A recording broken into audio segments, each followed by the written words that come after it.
పశ్చిమ బెంగాల్లో కొన్ని చోట్ల చెదురుమదురు ఘటనలు మినహా రెండో దశ పోలింగ్ ప్రశాంతంగా ముగిసింది.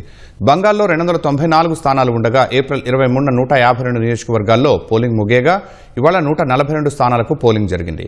ఈ విడతలో 1448 మంది అభ్యర్థులు పోటీలో ఉండగా 3,21,00,000 మంది ఓటర్లు వారి భవితవ్యాన్ని ఈవీఎంలలో నిక్షిప్తం చేశారు.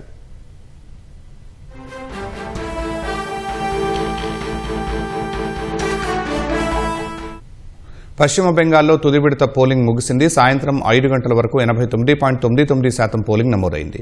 బంగాల్లో 294 స్థానాలు ఉండగా ఏప్రిల్ 23న 152 నియోజకవర్గాల్లో పోలింగ్ ముగియగా ఇవాళ 142 స్థానాలకు పోలింగ్ జరిగింది. ఇందుకోసం 41,000కు పైగా పోలింగ్ కేంద్రాలను ఈసీ ఏర్పాటు చేసింది.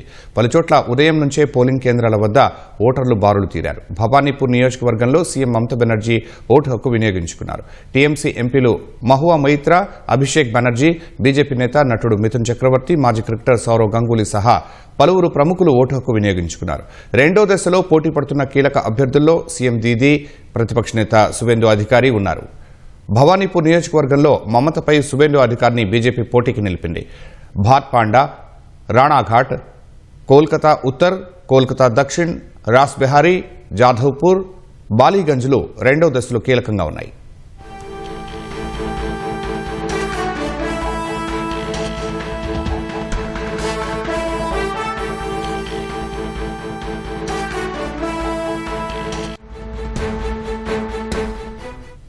పశ్చిమ బెంగాల్లో తుది దశ పోలింగ్ సందర్భంగా పలుచోట్ల ఘర్షణలు చెలరేగాయి. అనేక చోట్ల హింస, ఆస్తుల ధ్వంసం వంటి ఘటనలు జరిగాయి. చాప్రా, శాంతిపూర్, నిమ్తలా, భాంగర్ తదితర ప్రాంతాల్లో హింసాత్మక ఘటనలు జరిగినట్లు పోలీసులు ధృవీకరించారు. చాప్రాలో ఉన్న బూత్ నంబర్ 53లో బీజేపీ ఏజెంట్ మోషారెఫ్ మీర్పై దాడి జరిగింది. వెంటనే అతడిని సమీప ఆసుపత్రికి తరలించారు.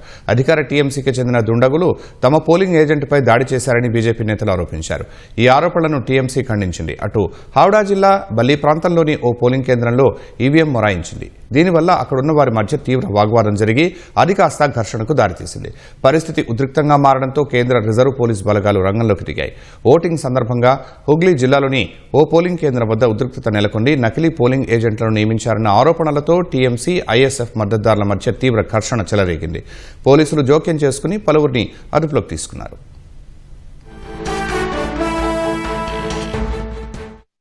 పశ్చిమ బెంగాల్ సీఎం మమతా బెనర్జీ మేనల్లుడు అభిషేక్ బెనర్జీ కంచుకోటైన డైమండ్ హార్బర్లోని ఫల్తా నియోజకవర్గంలోని పలు పోలింగ్ బూత్లలో ఓట్లు ట్యాంపరింగ్ జరిగినట్లు ఆరోపణలు వచ్చాయి. ఫల్తా నియోజకవర్గంలోని పలు పోలింగ్ బూత్లలో కమలం గుర్తు కనిపించకుండా చేసి ఓటేయకుండా అధికారులు అడ్డుకుంటున్నారని బీజేపీ ఆరోపించింది. ఓటింగ్ యంత్రంలో కమలం గుర్తు దగ్గర ఉన్న బటన్ను వినియోగించకుండా దానిని టేప్తో కప్పి ఉంచినట్లు బీజేపీ పశ్చిమ బెంగాల్ కో ఇన్ఛార్జ్ అమిత్ మాలవీయ పేర్కొన్నారు. ఇందుకు సంబంధించిన పలు వీడియోలను సోషల్ మీడియాలో షేర్ చేశారు. ఈ ఘటనలు జరిగిన అన్ని బూత్లలో తక్షణమే రీపోలింగ్ నిర్వహించాలని డిమాండ్ చేశారు. దీనిపై స్పందించిన పశ్చిమ బెంగాల్ ఎన్నికల కమిషనర్ పోలింగ్ బూత్లలో బటన్ల ట్యాంపరింగ్పై వచ్చిన నివేదికలను క్షుణ్ణంగా పరిశీలిస్తున్నామని వెల్లడించారు. అవి నిజమని తేలితే ప్రభావిత బూత్లలో తిరిగి పోలింగ్ నిర్వహిస్తామన్నారు.